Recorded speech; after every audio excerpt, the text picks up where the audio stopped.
Our next guest says it's not just a Cypriot problem. With us from Nicosia, the Nobel Prize-winning economist and economic advisor to the Cypriot president, Christoforos Pissarides. Nice to see you, Christopher.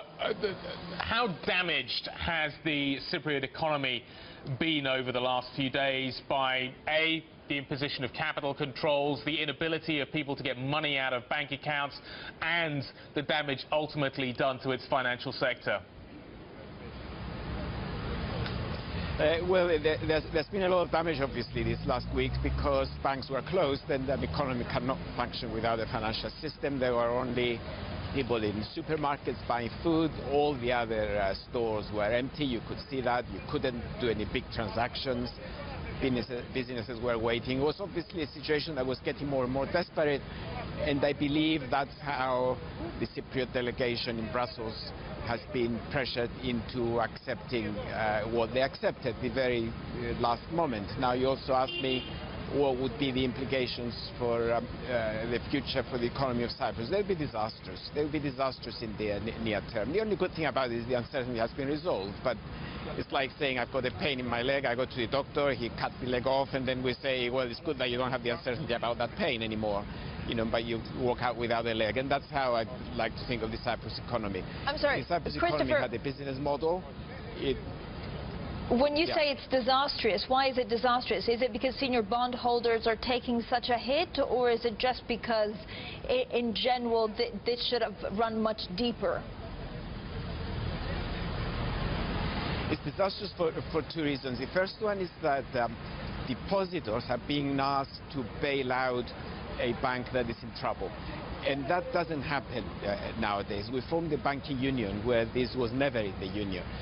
Big banks in Britain, in the United States, elsewhere ran into trouble. Depositors didn't suffer any losses. So that's one thing, that depositors are losing confidence in their financial system. The other reason is that Cyprus developed as a small economy with a very highly educated labor force, probably the most highly educated labor force in Europe in terms of university degrees, and concentrated on business services and financial services. And now the German finance ministers and others are telling Cypriots, this is not a good model of economic development for you. You have to think of something else. Now, what do all those qualified people do? You know, all those who have degrees in accounting and finance and banking studies from British universities, for example.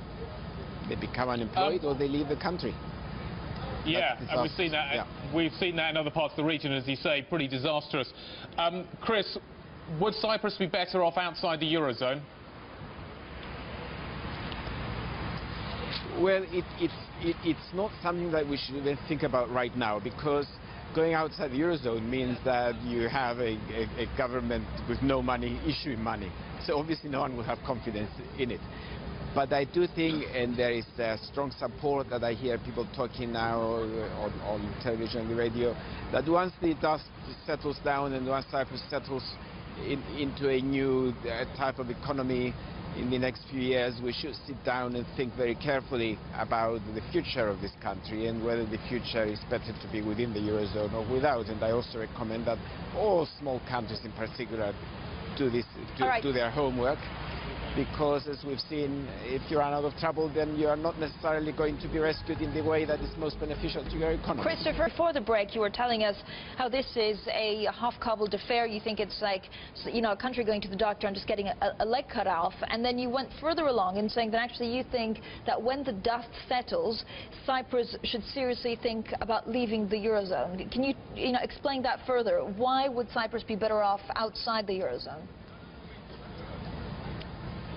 Well, the reason I'm saying is that we're going to have a banking union in Europe, and the details of that banking union haven't still been worked out. But the idea behind it is that there should be a common supervisor, that the financial system within Europe should run as a single financial system.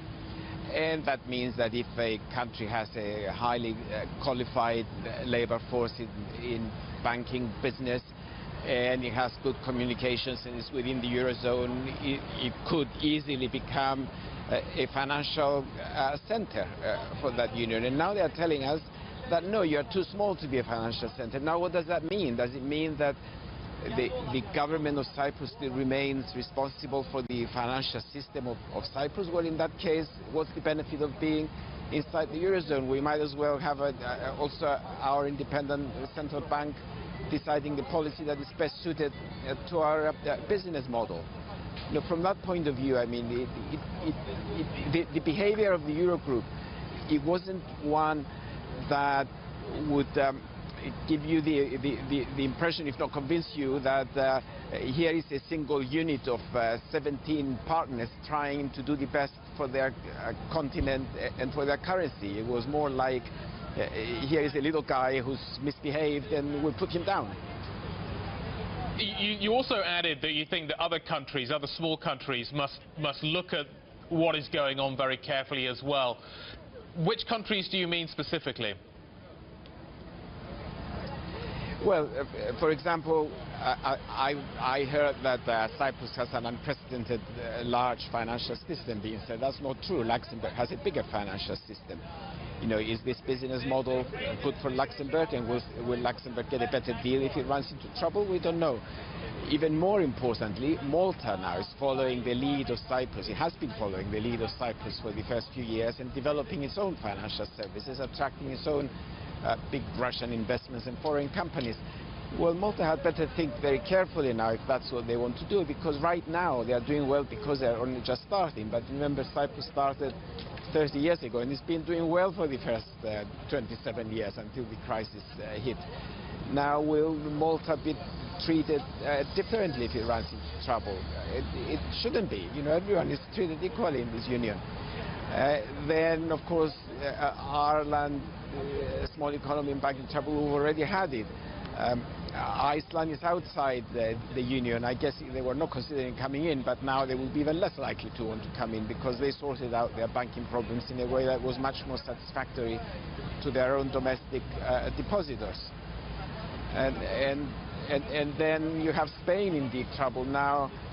Spanish depositors should now think very carefully whether deposits over the insured level are safe in the banks that there are. You know, if I were Spanish now and I had more than 100,000 euro in a bank, I would take the excess immediately and go and open an account in another bank, completely different from the one that I have it now, just in case they put all accounts together.